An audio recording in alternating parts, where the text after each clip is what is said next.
Chapter 27. An Afternoon at the Stone House. "Where are you going all dressed up, Anne?" Davy wanted to know. "You look bully in that dress." Anne had come down to dinner in a new dress of pale green muslin, the first color she had worn since Matthew's death. It became her perfectly, bringing out all the delicate, flower-like tints of her face and the gloss and burnish of her hair. "Davy, how many times have I told you that you mustn't use that word?" she rebuked. "I'm going to Echo Lodge." "Take me with you," entreated Davy. "I would if I were driving, but I'm going to walk, and it's too far for your 8-year-old legs. Besides, Paul is going with me, and I fear you don't enjoy yourself in his company." "Oh, I like Paul lots better than I did," said Davy, beginning to make fearful inroads into his pudding. "Since I've got pretty good myself, I don't mind his being gooder so much. If I can keep on, I'll catch up with him someday, both in legs and goodness. 'Sides, Paul's real nice to us second primer boys in school. He won't let the other big boys meddle with us, and he shows us lots of games." "How came Paul to fall into the brook at noon hour yesterday?" asked Anne. "I met him on the playground. Such a dripping figure that I sent him promptly home for clothes without waiting to find out what had happened." "Well, it was partly a accident," explained Davy. "He stuck his head in on purpose, but the rest of him fell in accidentally. We was all down at the brook, and Prilly Rogerson got mad at Paul about something. She's awful mean and horrid anyway, if she is pretty, and said that his grandmother put his hair up in curl rags every night. Paul wouldn't have minded what she said, I guess, but Gracie Andrews laughed, and Paul got awful red, 'cause Gracie's his girl, you know. He's clean gone on her, brings her flowers and carries her books as far as the shore road. He got as red as a beet and said his grandmother didn't do any such thing, and his hair was born curly. And then he laid down on the bank and stuck his head right into the spring to show them. Oh, it wasn't the spring we drink out of," seeing a horrified look on Marilla's face. "It was the little one lower down, but the bank's awful slippy, and Paul went right in. I tell you, he made a bully splash. Oh, Anne, I didn't mean to say that. It just slipped out before I thought. He made a splendid splash, but he looked so funny when he crawled out, all wet and muddy. The girls laughed more than ever, but Gracie didn't laugh. She looked sorry. Gracie's a nice girl, but she's got a snub nose. When I get big enough to have a girl, I won't have one with a snub nose. I'll pick one with a pretty nose like yours, Anne." "A boy who makes such a mess of syrup all over his face when he is eating his pudding will never get a girl to look at him," said Marilla severely. "But I'll wash my face before I go courting," protested Davy, trying to improve matters by rubbing the back of his hand over the smears. "And I'll wash behind my ears, too, without being told. I remembered to this morning, Marilla. I don't forget half as often as I did. But," and Davy sighed, "there's so many corners about a fellow that it's awful hard to remember them all. Well, if I can't go to Miss Lavendar's, I'll go over and see Mrs. Harrison. Mrs. Harrison's an awful nice woman, I tell you. She keeps a jar of cookies in her pantry a purpose for little boys, and she always gives me the scrapings out of a pan she's mixed up a plum cake in. A good many plums stick to the sides, you see. Mr. Harrison was always a nice man, but he's twice as nice since he got married over again. I guess getting married makes folks nicer. Why don't you get married, Marilla? I want to know." Marilla's state of single blessedness had never been a sore point with her, so she answered amiably, with an exchange of significant looks with Anne, that she supposed it was because nobody would have her. "But maybe you never asked anybody to have you," protested Davy. "Oh, Davy," said Dora primly, shocked into speaking without being spoken to. "It's the men that have to do the asking." "I don't know why they have to do it always," grumbled Davy. "Seems to me everything's put on the men in this world. Can I have some more pudding, Marilla?" "You've had as much as was good for you," said Marilla, but she gave him a moderate second helping. "I wish people could live on pudding. Why can't they, Marilla? I want to know." because they'd soon get tired of it." "I'd like to try that for myself," said skeptical Davy. "But I guess it's better to have pudding only on fish and company days than none at all. They never have any at Milty Boulter's. Milty says when company comes, his mother gives them cheese and cuts it herself. 1 little bit apiece, and 1 over for manners." "If Milty Boulter talks like that about his mother, at least you needn't repeat it," said Marilla severely. "Bless my soul." Davy had picked this expression up from Mr. Harrison, and used it with great gusto. Milty meant it as a compliment. He's awful proud of his mother, 'cause folks say she could scratch a living on a rock. I suppose them pesky hens are in my pansy bed again," said Marilla, rising and going out hurriedly. The slandered hens were nowhere near the pansy bed, and Marilla did not even glance at it. Instead, she sat down on the cellar hatch and laughed until she was ashamed of herself. When Anne and Paul reached the stone house that afternoon, they found Miss Lavendar and Charlotta the Fourth in the garden, weeding, raking, clipping, and trimming, as if for dear life. Miss Lavendar herself, all gay and sweet in the frills and laces she loved, dropped her shears and ran joyously to meet her guests, while Charlotta the Fourth grinned cheerfully. "Welcome, Anne. I thought you'd come today. You belong to the afternoon, so it brought you. Things that belong together are sure to come together. What a lot of trouble that would save some people, if they only knew it. But they don't. And so they waste beautiful energy moving heaven and earth to bring things together that don't belong. And you, Paul, why, you've grown. You're half a head taller than when you were here before." "Yes, I've begun to grow like pigweed in the night, as Mrs. Lynde says," said Paul, in frank delight over the fact. "Grandma says it's the porridge taking effect at last. Perhaps it is. Goodness knows," Paul sighed deeply. "I've eaten enough to make anyone grow. I do hope, now that I've begun, I'll keep on till I'm as tall as Father. He is 6 feet, you know, Miss Lavendar." Yes, Miss Lavendar did know. The flush on her pretty cheeks deepened a little. She took Paul's hand on one side and Anne's on the other, and walked to the house in silence. "Is it a good day for the echoes, Miss Lavendar?" queried Paul anxiously. The day of his first visit had been too windy for echoes, and Paul had been much disappointed. "Yes, just the best kind of a day," answered Miss Lavendar, rousing herself from her reverie. "But first, we are all going to have something to eat. I know you two folks didn't walk all the way back here through those beech woods without getting hungry. And Charlotta the Fourth and I can eat any hour of the day. We have such obliging appetites. So, we'll just make a raid on the pantry. Fortunately, it's lovely and full. I had a presentiment that I was going to have company today, and Charlotta the Fourth and I prepared." "I think you are one of the people who always have nice things in their pantry," declared Paul.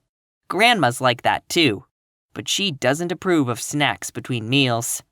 I wonder," he added meditatively, "if I ought to eat them away from home when I know she doesn't approve."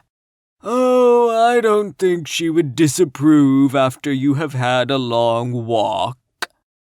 That makes a difference," said Miss Lavendar, exchanging amused glances with Anne over Paul's brown curls.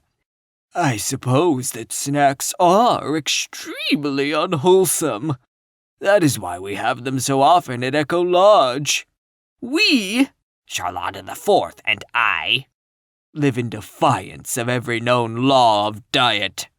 We eat all sorts of indigestible things whenever we happen to think of it, by day or night, and we flourish like green bay trees. We are always intending to reform. When we read any article in a paper warning us against something we like, we cut it out and pin it up on the kitchen wall so that we'll remember it. But we never can somehow, until after we've gone and eaten that very thing. Nothing has ever killed us yet, But Charlotta the Fourth has been known to have bad dreams after we had eaten donuts and mince pie and fruitcake before we went to bed.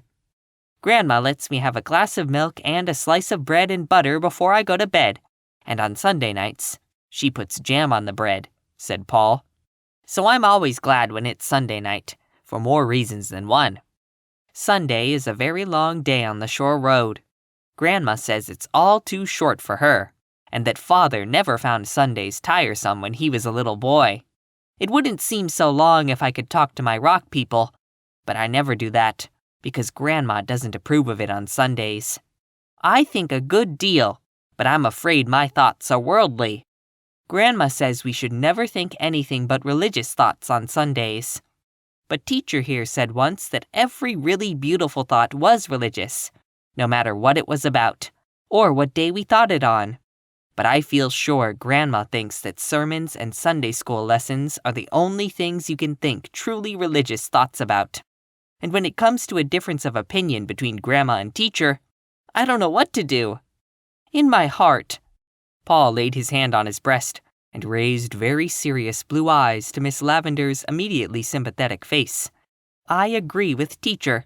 But then, you see, Grandma has brought Father up her way and made a brilliant success of him, and teacher has never brought anybody up yet, though she's helping with Davy and Dora. But you can't tell how they'll turn out till they are grown up. So sometimes I feel as if it might be safer to go by Grandma's opinions. I think it would, agreed Anne solemnly. Anyway, I dare say that if your Grandma and I both got down to what we really do mean, under our different ways of expressing it, we'd find out we both meant much the same thing. You'd better go by her way of expressing it, since it's been the result of experience. We'll have to wait until we see how the twins do turn out before we can be sure that my way is equally good. After lunch, they went back to the garden, where Paul made the acquaintance of the echoes, to his wonder and delight, while Anne and Miss Lavendar sat on the stone bench under the poplar and talked. So, you are going away in the fall, said Miss Lavendar wistfully. I ought to be glad for your sake, Anne, but I'm horribly, selfishly sorry. I shall miss you so much. Oh, sometimes I think it is of no use to make friends. They only go out of your life after a while, and leave a hurt that is worse than the emptiness before they came. That sounds like something Miss Eliza Andrews might say, but never Miss Lavendar, said Anne. Nothing is worse than emptiness, and I'm not going out of your life. There are such things as letters and vacations. Dearest, I'm afraid you're looking a little pale and tired. Ooh, hoo, hoo, hoo, went Paul on the dike, where he had been making noises diligently, not all of them melodious in the making, but all coming back transmuted into the very gold and silver of sound by the fairy alchemists over the river. Miss Lavendar made an impatient movement with her pretty hands. I'm just tired of everything, even of the echoes. There is nothing in my life but echoes. Echoes of lost hopes and dreams and joys. They're beautiful and mocking. Oh, Anne, it's horrid of me to talk like this when I have company. It's just that I'm getting old, and it doesn't agree with me. I know I'll be fearfully cranky by the time I'm 60. But perhaps all I need is a course of blue pills. At this moment, Charlotta the Fourth, who had disappeared after lunch, returned and announced that the northeast corner of Mr. John Kimball's pasture was red with early strawberries, and wouldn't Miss Shirley like to go and pick some? Early strawberries for tea! Exclaimed Miss Lavendar. Oh, I'm not so old as I thought, and I don't need a single blue pill. Girls, when you come back with your strawberries, we'll have tea out here under the silver poplar. I'll have it all ready for you with homegrown cream.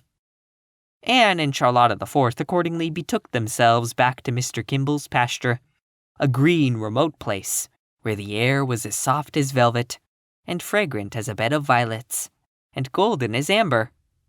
"Oh, isn't it sweet and fresh back here?" breathed Anne.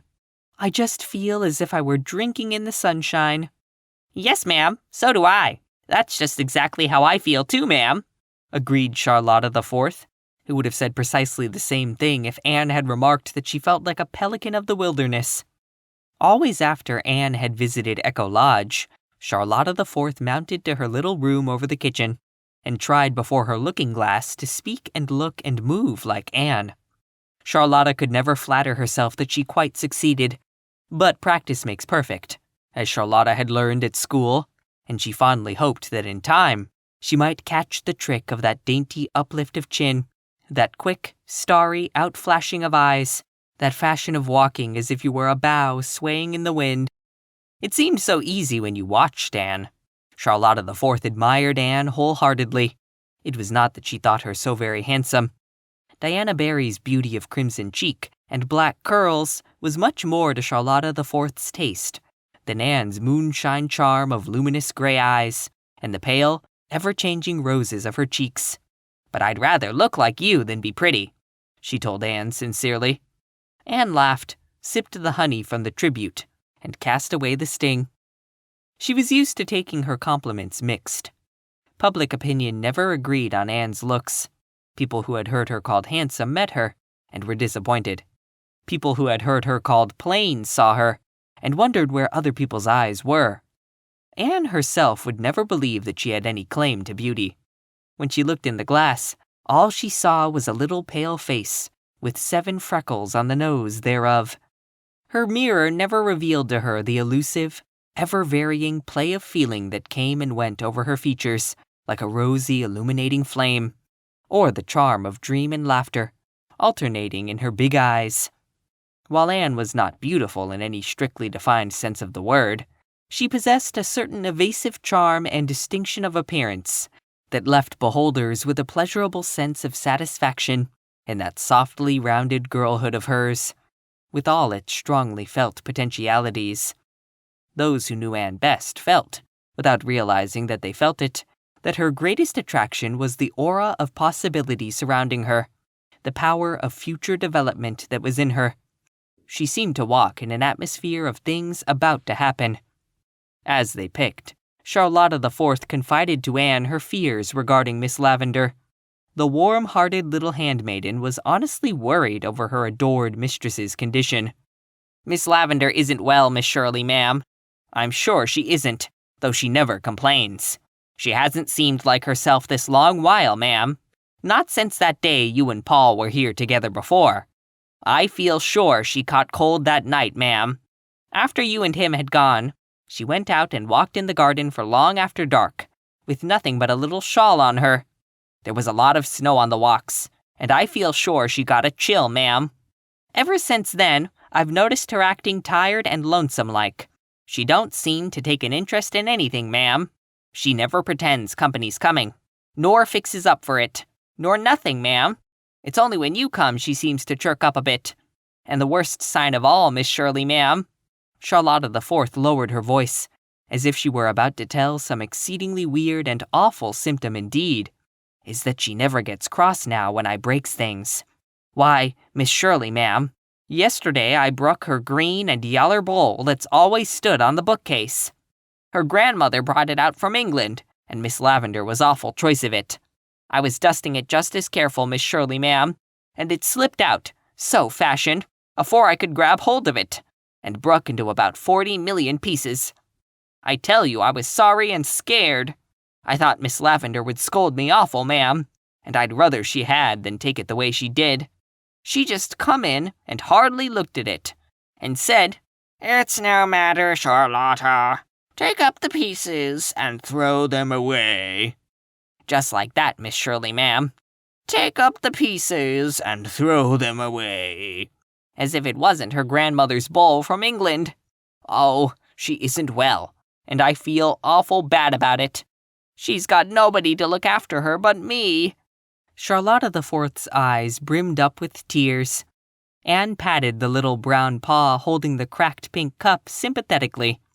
"I think Miss Lavendar needs a change, Charlotta. She stays here alone too much.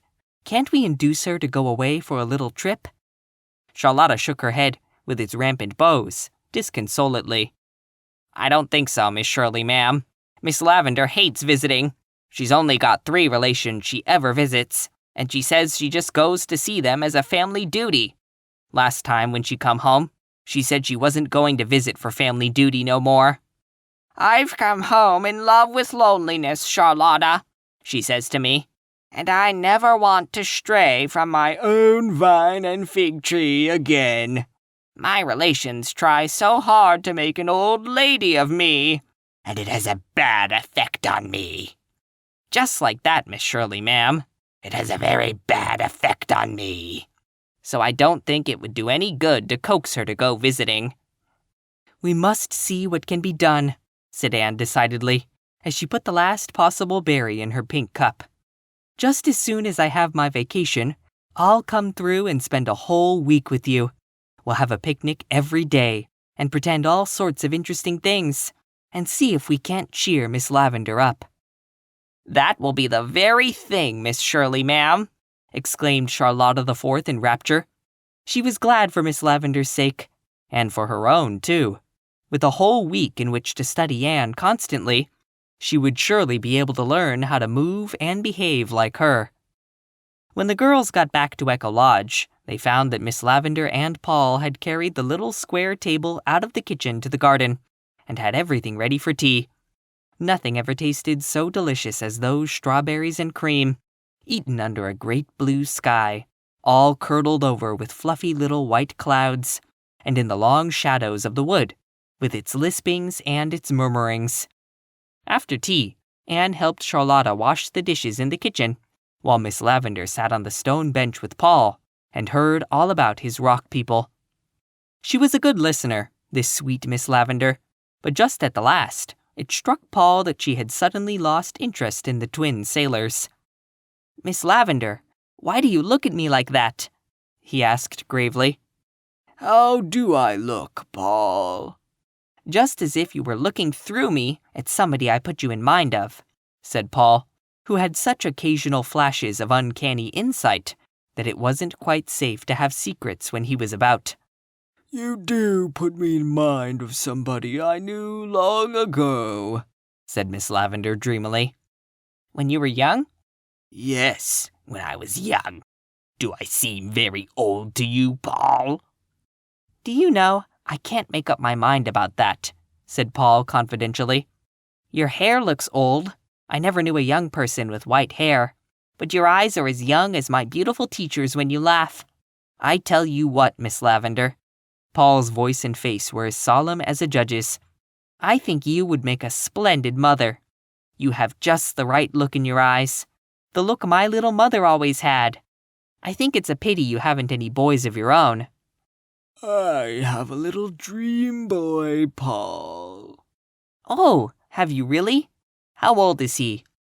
About your age, I think. He ought to be older, because I dreamed him long before you were born. But I'll never let him get any older than 11 or 12, because if I did, someday he might grow up altogether, and then I'd lose him." "I know," nodded Paul. "That's the beauty of dream people. They stay any age you want them. You and my beautiful teacher and me myself are the only folks in the world that I know of that have dream people. Isn't it funny and nice we should all know each other? But I guess that kind of people always find each other out. Grandma never has dream people, and Mary Jo thinks I'm wrong in the upper story because I have them. But I think it's splendid to have them. You know, Miss Lavendar. Tell me all about your little dream boy." He has blue eyes and curly hair. He steals in and wakens me with a kiss every morning. Then, all day, he plays here in the garden, and I play with him. Such games as we have!